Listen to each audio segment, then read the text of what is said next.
Alors, on sent une euphorie de venir présenter ce film, et c'était la première question que je voulais vous poser, pour briser la glace, puisque c'est la première question la plus difficile. Bonsoir. On sent une certaine fierté d'avoir participé à ce film. Est-ce que vous pouvez me dire simplement pourquoi vous êtes aussi fier de ce film et vous avez envie de défendre ce film ce soir? Moi je suis très très fier de mon film, c'est à vous de dire si vous êtes content ou pas. Waouh, alors attendez.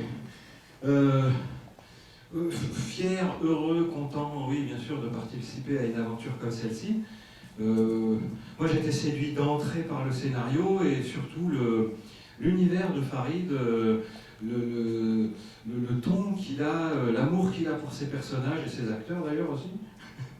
Et pour tout ça, quoi, voilà, c'était une belle aventure humaine.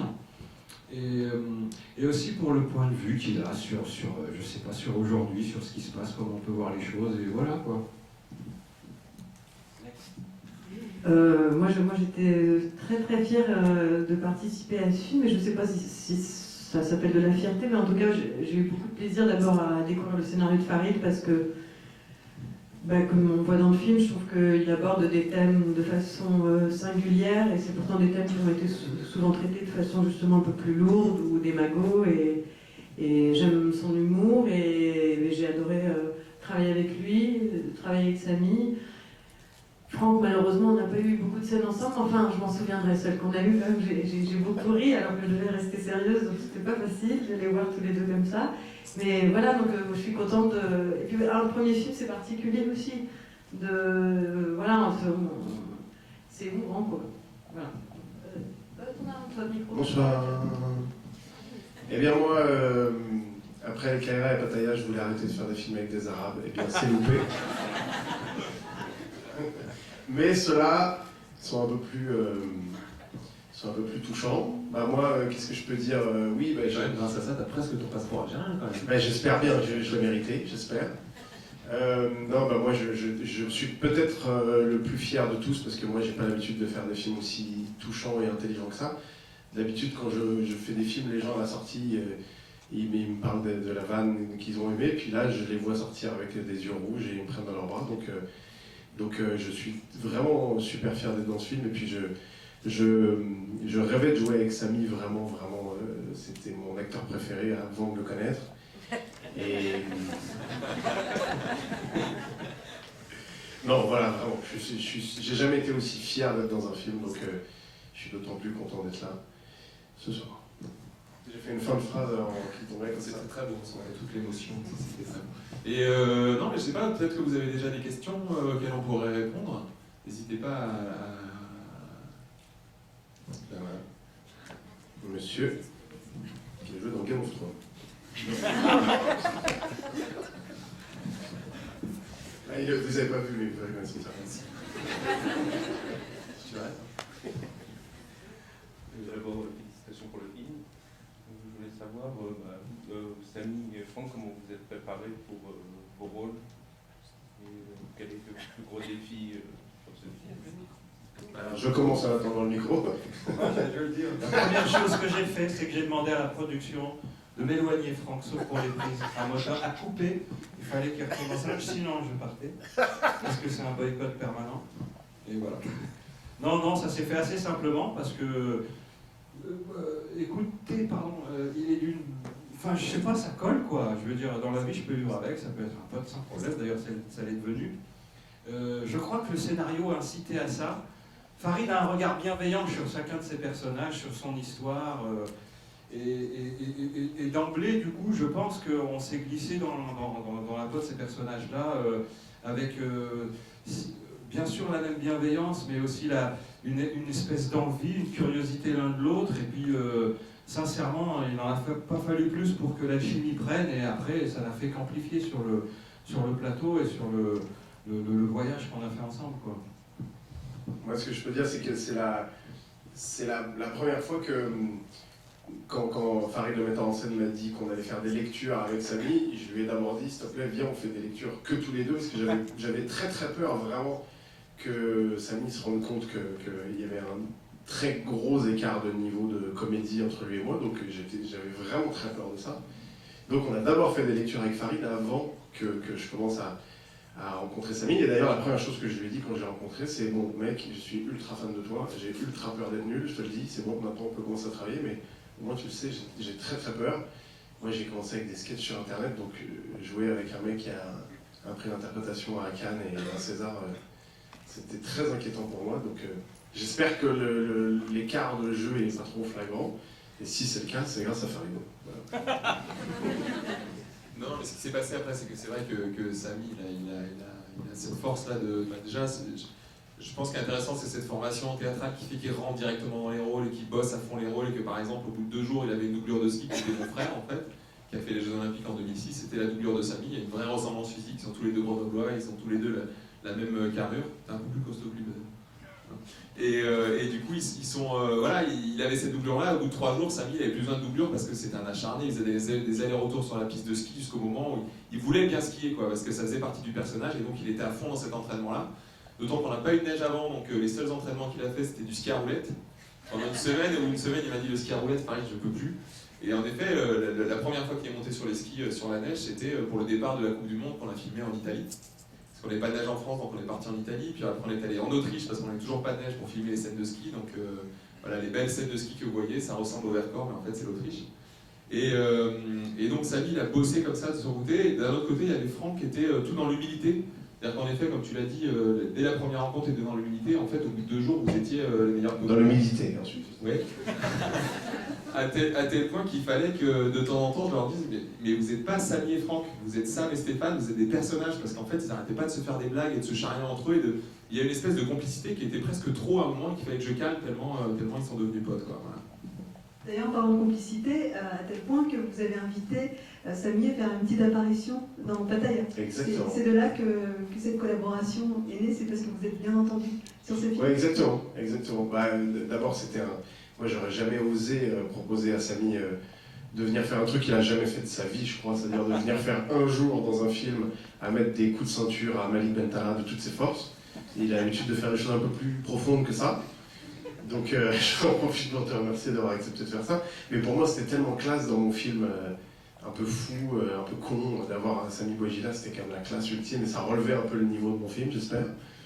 Et oui, c'est né de là, c'est-à-dire que je lui parlais forcément de mon film pendant qu'on tournait, parce que j'étais en prépa de mon film pendant qu'on tournait Good Luck. Et voilà, oui, effectivement, c'est né de là. Avant de repasser la parole à la salle, j'avais une question pour vous, Chiara. On sent un vrai plaisir à jouer ce rôle comique. C'est parfois d'un simple regard, il y a assez peu de dialogue où voilà, vous arrivez à faire passer des émotions tout en finesse. Est-ce qu'il y avait un plaisir particulier à avoir un rôle comme celui-là? Est-ce que peut-être vous aimeriez qu'on vous en propose un petit peu plus? Oui, c'est vrai que moi j'étais très contente. Bon, quand vous dites un personnage comique, je suis contente parce que par rapport aux 2 autres, c'est quand même pas aussi comique que ce que font les garçons. Mais oui, moi j'étais d'abord très surprise que Farid ait pensé à moi pour ça, parce que c'est vrai que d'habitude c'est plutôt des choses assez dramatiques. Donc j'étais très heureuse. Et puis ce qui me plaisait beaucoup aussi, c'était le fait que c'était pas. Quand il m'avait dit voilà, c'est un couple qui est complice et tout, je lui avais dit mais bon, faut pas qu'on soit trop non plus cuculapraline et tout ça.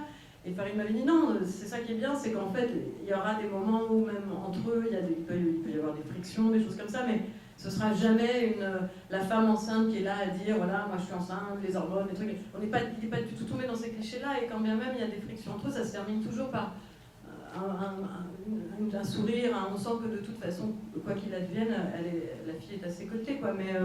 Mais c'est vrai que d'un coup, d'être dans un... Je leur disais tout à l'heure, on a présenté le film et on a regardé 5 minutes au début, d'entendre une salle rire, j'ai pas tellement l'habitude. Donc c'est agréable, moi j'étais surprise et ravie que Farid ait pensé à moi. Ouais. Alors, il y a peut-être d'autres questions dans la salle ou simplement des impressions? Des insultes. Attendre le micro. Ça peut arriver, hein. Merci. En fait, j'avais une question, je voulais savoir quelle était la part de fiction et la part de vérité. Parce que je vois, pour moi, dans le film, en fait, le héros a une sœur, mais pas de frère, et c'est l'histoire de votre frère. Et je comprends pas trop pourquoi vous n'êtes pas représenté dans votre film si c'est inspiré d'une histoire. Parce que j'avais pas envie en fait, parce que je suis un peu partout vu que j'écris le film, les dialogues, voilà, en fait au départ je pars de l'histoire de mon frère en effet qui fait les Olympiques pour l'Algérie en 2006 à Turin. Et puis ça devient anecdotique parce qu'en fait, en effet, il y a le défi sportif qui est au cœur de ça. Il y a quelques aventures qu'il a vécues, notamment avec la fédération algérienne, l'argent dans le sac plastique, la tenue qui est trop petite, tout ça c'est du vécu. Et puis j'en ai raconté le quart du tiers parce qu'il y a 1000 autres choses qu'il a vécues avec la fédération algérienne, mais je voulais pas trop charger non plus. Et à la sortie, je vous raconterai pour ceux qui veulent vraiment savoir. Mais non, ça a vraiment été dur pour lui. Mais ce qui m'intéressait, c'était son parcours pour se qualifier. C'est pour ça que le film s'arrête au moment où il rentre dans le stade d'ouverture olympique, parce que je trouvais que c'était ça qui était beau. Et on arrive à un moment du film où il a réglé la relation avec son père, il a réglé ses problèmes d'héritage s'il en avait. On sous-entend qu'il a sauvé son entreprise, donc voilà. Après, moi en effet, j'ai pas de sœur, ça m'intéressait d'avoir un contrepoint au personnage de Samy. La sœur, elle a 2-3 petites scènes, mais qui sont assez, je trouve, assez tendues, assez précises dans le film, où il y a cette histoire d'héritage qu'elle n'a pas, il y a des choses, on sent qu'elle s'est battue pour le carré musulman dans le cimetière pour son père, donc voilà, ça m'intéressait d'avoir ce personnage à côté. Et puis il y a beaucoup de choses que j'ai construites qui ne sont pas de la réalité, comme l'entreprise de fabrication de ski. Moi, mon frère, il est juste ingénieur, il n'a pas d'entreprise, mais ça m'intéressait qu'un franco-algérien fasse des skis 100% français, et qu'en faisant les Jeux Olympiques pour l'Algérie, il sauve une douzaine d'emplois de Grenoblois. Je trouvais que la pirouette, elle était intéressante, quoi. Et puis il y a plein de choses qui viennent aussi de mon expérience personnelle. Par exemple, mes frères sont retournés qu'une seule fois en Algérie. Moi, j'y vais tous les ans depuis 2003. J'y suis pas allé pendant 15 ans. Et j'ai tiré de ces différents voyages dans ma famille, de ces différents voyages pour travailler aussi, pour tourner là-bas, en tant que comédien ou en tant que réalisateur. J'ai tiré des petites expériences que j'ai essayé de placer dans le film comme ça. Donc c'est plein de petites bulles de réalité comme ça qui j'espère, font la sincérité et l'honnêteté du film. En tout cas, je l'ai vraiment écrit comme ça. Et pour tout vous dire, mon frère a lu une première version début 2011, quand j'ai commencé à l'écrire, où il m'a dit « Mais qu'est-ce que tu fais? Pourquoi tu fais un film sur ça? Tout le monde s'en fout, personne ne me suit aux Jeux Olympiques, t'as pas d'imagination, tu veux écrire des films et tout. » Donc je ne vais pas refait lire.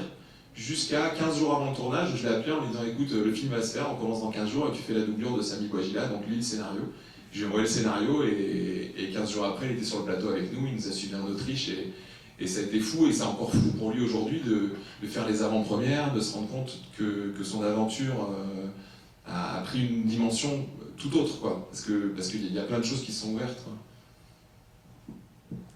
Est-ce qu'il y a d'autres questions? Ouais, ici. Bonsoir, une question pour Franck et Samy. On vous a vu et on va vous voir dans des films très différents cette année, donc Franck dans Pattaya et vous, Samy, bientôt dans Les Braqueurs. Donc cette année, vous avez des rôles très différents. Est-ce qu'entre chaque tournage, vous avez quelque chose comme un sas de décompression pour pouvoir passer d'un rôle à l'autre, outre la préparation du film? Parce que là, j'ai vu vos films et on est vraiment sur des personnages à l'autre bout. Oui, ce tournage-là, ils m'ont libéré le jeudi à Marrakech. Et le vendredi, j'étais aux essayages costumes de Braqueurs, et le lundi, on a attaqué Braqueurs. J'avais un sas, 2 heures, 2h30 de vol Marrakech-Paris. Non, par contre, je les ai préparés avant, et donc psychologiquement, je savais le parcours que j'allais faire. Et c'est pas béni pour un acteur de pouvoir contraster comme ça, et dans le registre et dans le... Après, je suis chanceux parce que je suis tombé sur 2 cinéastes brillants, passionnés, qui aiment bien leur truc. Et ils avaient un point commun, c'est cette espèce de artisanat dans le bon sens du terme, où ils sont bien dans leur pompe, ils ont leur équipe, ils sont bien entourés, et ils ont un scénario béton, assez beau, et puis ils se donnent les moyens de leur ambition, et donc on arrive à faire de belles choses, quoi, voilà. D'autres questions, peut-être des impressions? Brigitte, moi je voulais répondre. Pardon, excuse-moi. Non, moi j'étais en prépa de Pattaya pendant qu'on tournait, donc ça a été un bras de fer avec mes producteurs qui n'avaient pas très envie que je fasse le film, pour être honnête, parce que ça empiétait sur mes prépas. D'ailleurs, dès qu'il se passait un problème sur Pattaya, et sur un film, il s'en passe plusieurs par semaine, des problèmes, à chaque fois ils me disaient c'est parce que tu n'étais pas préparé, t'as qu'à pas aller faire ton ski. Donc vraiment, de ce côté-là, mais quand...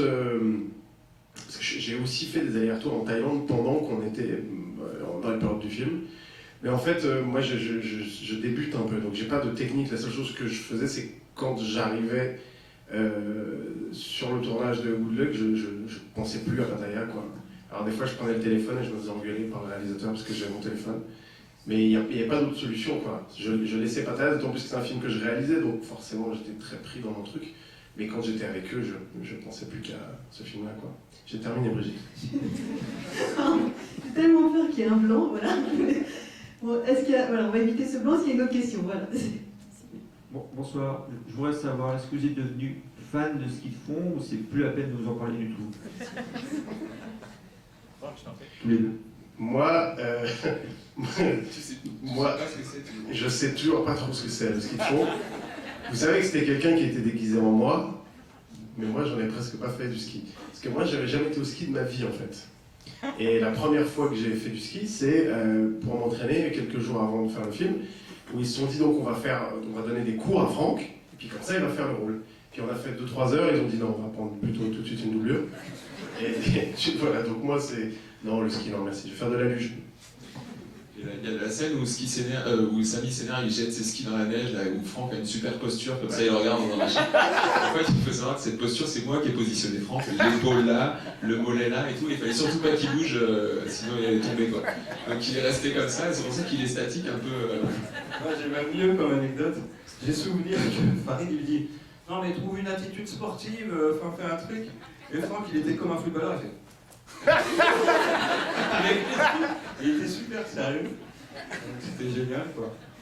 Sinon le ski de fond, bah moi pour ma part je suis plus frustré qu'autre chose parce que c'est un sport magnifique, c'est un sport de sensation, mais moi j'ai plus, enfin on peut que l'approcher quoi. Nous avant d'avoir le niveau et les sensations qu'ont les champions ou ceux qu'on voit dans le film, il y a du boulot quoi.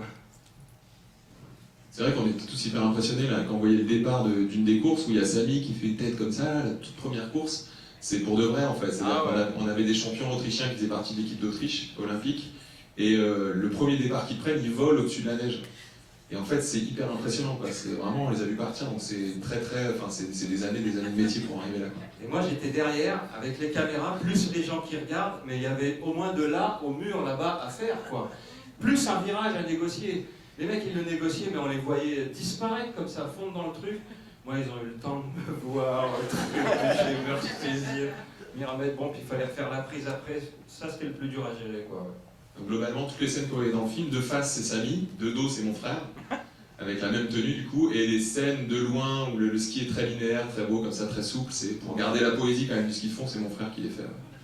Avec un skieur autrichien, qui a la même barbe que Franck, mais qui avait des grosses rastas, mais on s'est débrouillé. Une autre question. Ouais, là-bas. Il a failli avoir un blanc. Ouais, bah oui. Qui aurait comblé blanc.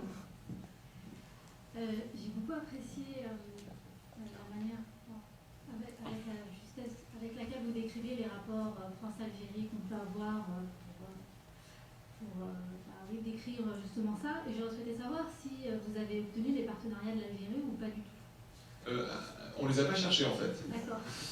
Moi j'ai tourné 2 courts-métrages là-bas, puis j'ai tourné comme comédien plusieurs fois, et je sais que pour avoir les partenariats de l'Algérie, il faut faire valider les scénarios, puis après on a l'argent à la fin du film, machin. Enfin c'était très compliqué, d'une part. D'autre part, il se trouve qu'un mois avant le début du tournage, il y a un Français qui est mort en Algérie, assassiné, et du coup on n'a pas pu tourner là-bas, les assurances ne voulaient pas qu'on tourne là-bas.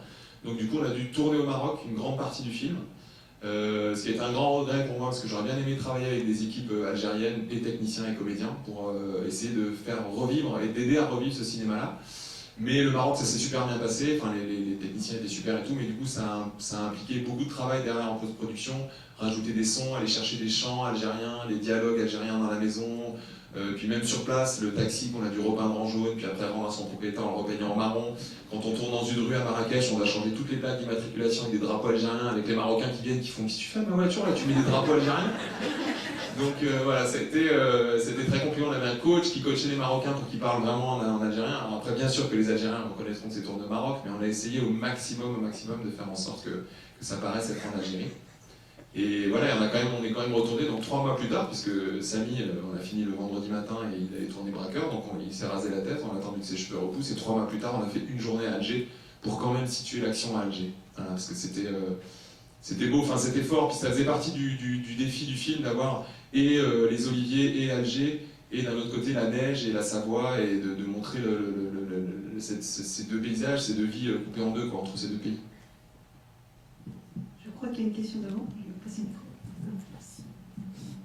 Oui, juste deux questions pour le président. En fait, moi, il y avait le parcours de l'entreprise Duval. Est-ce qu'il y avait vraiment une volonté de dépeindre un petit peu les difficultés du tissu économique savoyard ou isérois, je ne sais pas, dans cette dimension, ou est-ce que c'était vraiment pour ajouter à la dramatique? Et la deuxième question, j'ai oublié, donc je vais avoir un blanc.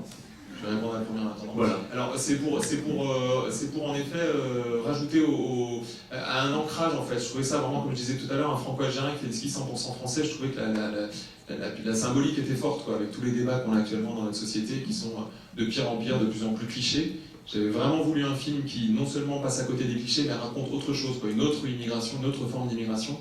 Et puis un couple aussi, une autre mixité, une mixité heureuse dans laquelle moi j'ai grandi avec un père qui est algérien, qui fait des raquettes, qui se déguise en Père Noël, et une mère qui apprend l'arabe et qui est très heureuse de vivre la moitié de sa vie en Algérie, comme ils le font là mes parents actuellement. La PME, je l'ai voulu très familiale, avec que Franck et Samy soient des associés amis de longue date, qu'on le voit dans le film, hein, leurs employés, ils vont avec eux jusqu'aux Jeux Olympiques, ils les engueulent comme si c'était des potes en disant vous faites n'importe quoi. Enfin, j'ai voulu une entreprise en effet très proche du héros en fait. Moi mon film il est vraiment, toute l'écriture du film elle est centrée sur Samy, il est de toutes les scènes, de tous les plans. Et c'était important pour moi que non seulement il soit sympathique, que ce soit un vrai héros, qu'on a envie de le suivre jusqu'aux Jeux Olympiques et plus loin, et qu'on ait envie qu'il sauve sa boîte. Et pour qu'on ait envie qu'il sauve sa boîte, il fallait qu'il y ait une entreprise à son image. Qui soit fondée sur un vrai lien. Il y a un vrai lien, c'est pas juste des employés, des patrons, leur bureau il est avec la fabrique, ils fabriquent des skis eux-mêmes, Franck il est au milieu des ouvriers, enfin il y a un truc qui est... Voilà. Donc l'entreprise elle symbolisait aussi quelque chose par rapport au personnage principal. Il y avait juste peut-être plus de scènes également qui sont peut-être restées au montage sur justement les équipes, parce que c'est vrai qu'on les voit, mais peut-être on aurait pu peut-être encore plus les découvrir, même si ça aurait ouvert un petit peu le... Oui, après ça reste du cinéma, donc il y a des choses qui étaient impossibles à faire dans la fabrication, c'est-à-dire qu'on a tourné dans une usine qui est une usine qui fait des maisons en bois, on a reconstruit un bureau en bois pour faire joli, on a ramené des usines, des machines qui fabriquent vraiment des skis avec des vrais techniciens. Franck et Samy se sont formés 12 minutes sur des machines pour apprendre comment ça marchait pour faire illusion. On voit bien d'ailleurs à un moment Franck qui fabrique un ski, et en fait il a pris une vraie paire de skis et il a éclaté, puisqu'en fait il a pris une ponceuse et qu'il pensait que c'était un truc pour lisser, et il a éclaté le ski en le ponçant pendant 2 heures. Mais c'était joli. Le geste était très beau. C'est pas essentiel cette anecdote. Non, c'est vrai. Je dirais. Mais c'était quand même chouette. Bon, du coup, ma deuxième question, c'était effectivement sur le rapport entre père et fils, parce que c'est vrai que les scènes entre Samy et son père sont très réussies. Je voulais savoir justement comment s'était passée la rencontre entre vous deux. Pour moi, c'était super parce que, comment dire, vous savez, la difficulté quand on prend un acteur, elle revient surtout au metteur en scène, de trouver l'espace où il va garder sa spontanéité sans se figer. Et ça, la caméra, elle adore ça. Il y a une phrase d'objectivité, elle a pris le tout. Avec Bouchacor, il s'appelle Bouchacor, le monsieur. Moi, je me suis marré parce que Bouchacor est à l'image de mon père, bien évidemment. Enfin, il y a des trucs assez classiques, quoi. Il y a des grandes autoroutes comme ça qui constituent nos parents, certains d'entre nous. Et lui, c'était facile, c'était génial. Je savais comment le prendre, je savais comment le cueillir, je savais comment le faire sourire. Puis je le mettais à l'aise, en fait. Ça le rassurait, voilà, c'est ça. Ça le rassurait. Et puis pour moi, c'était facile, mais surtout, c'était bénéfique dans le bon sens du terme. Il n'y avait pas c'était pas péjoratif, il n'y avait pas de vice ni rien. Et ça permettait à ce que quand on est sur le plateau, le gars, il y va. Mais c'est un monsieur qui a un vécu incroyable, qui est généreux, qui est super bon, qui est plein d'amour, quoi. Et puis, il était tellement bien avec nous que finalement, au bout d'un moment, ce que je viens de vous décrire, on l'oubliait. Et c'était là. Et c'est le propre d'un tournage de ces films à dimension humaine où chacun peut vraiment avoir sa place et s'épanouir. Et lui, il était incontournable, quoi. Il était là, il avait la cote avec toutes les nanas, c'était super. Parce qu'on l'a trouvé dans une association de vieux Algériens à Grenoble, et il a 80 ans, et il était tellement heureux d'être là, il n'arrêtait pas de dire c'est magnifique, c'est magnifique, c'est magnifique. Du jour au lendemain, il s'est retrouvé sur le plateau, quoi. C'était fou pour lui. Il paraît même que pendant le casting, quand il a fait le casting, il a dit oui, juste sortez-moi d'ici. Vous faites du cinéma, sortez-moi d'ici, j'en ai marre de tous ces vieux, ils parlent tout le temps de leurs arbres, de leur pays, du bled, sortez-moi d'ici. Au final, ils se retrouvent dans un film qui parle des arbres et du bled, mais tout va bien. Ah, une autre question ici. Bonsoir. Je crois que c'est plus une remarque qu'une question. Donc, je m'attendais en fait à un film qui parlerait de la relation entre la France et l'Algérie. Et finalement, j'ai l'impression qu'on se retrouve face à un film qui va plutôt chercher l'apaisement entre différentes générations de franco-algériens aux identités plurielles et compliquées. Et du coup, je voulais vous dire merci. Merci beaucoup. Merci à vous. Et les avant-premières qu'on fait un peu partout en France, là, actuellement, il y a souvent des gens qui nous disent c'est une bouffée d'oxygène ou ça fait beaucoup de bien, parce que j'ai l'impression que le débat actuel dans la société pèse énormément sur beaucoup de gens, notamment les binationaux, et que moi j'ai vraiment voulu un film qui allège la chose et qui montre une autre image, qui montre l'image de, je pense, 95% des immigrés, des enfants d'immigrés dans ce pays qui se construisent, qui vivent au quotidien comme nous, et qui ne se posent pas toutes ces questions, et pour lesquelles la mixité, le mélange sont des choses positives et simples à vivre en fait, et qui font partie de nous, parce qu'on est un mélange, on n'est pas double nationalité, on est vraiment ce mélange des deux cultures, et c'est important pour moi d'en faire quelque chose de positif et de montrer le destin de millions d'entre nous, quoi. Et puis aussi, dans mon sens aussi, c'est aussi un apaisement entre le père et le fils qui peut être aussi symbolique pour beaucoup de familles franco-algériennes qui vivent ces questions un peu complexes au quotidien. Après, en effet, dans l'écriture du film, après, je suis un peu idyllique parce que mon père l'a vu 5 fois, mais j'ai toujours pas sa conclusion sur quand à la fin le père revend les terrains en disant c'est bon, je revends les terrains, je te les donne. Mon père n'a pas encore revendu ses terrains, il m'en a pas encore parlé, donc je vais voir comment il réagit. Je pense que ça va venir plus tard au mois d'août, autour d'un barbecue. Je m'attends à une petite remarque de mon père qui va me dire dis-moi dans ton film quand il revend les terrains, t'es sûr que ça va se passer comme ça? Mais voilà, je sais pas. Mais c'était bien, c'est beau en effet ce geste. Puis quand vous parlez de génération, il y a aussi la petite fille qui arrive derrière, Et le petit-fils qui met son maillot de l'Algérie, et le petit-fils qui va avoir son champ de pommier à gérer en Savoie, ouais, tout à fait. Le petit-fils, pour l'anecdote, qui est autrichien. Et pour dire tout le charme de Bouchacor, on cherchait un petit enfant, donc on est allé chercher la neige en Autriche, on a pris un petit Autrichien de 2 ans et demi, et on l'a mis dans la poussette, et il n'arrêtait pas de pleurer, il voulait pas tourner, on s'est dit, c'est catastrophique. Et Bouchacor est arrivé, il a parlé en arabe, et là il était comme ça. Et il est resté comme ça pendant 20 minutes, on a tourné tout ce qu'on pouvait d'images de lui, au bout de 20 minutes, Bouchacor est parti, il s'est remis à pleurer. On va déjà devoir terminer cet échange. Alors, je vous remercie de la part d'Allociné, merci à tous d'être venus à cette projection. N'oubliez pas de tweeter, de commenter, et le film sort le 30 mars. Merci de venir, Simon. Merci.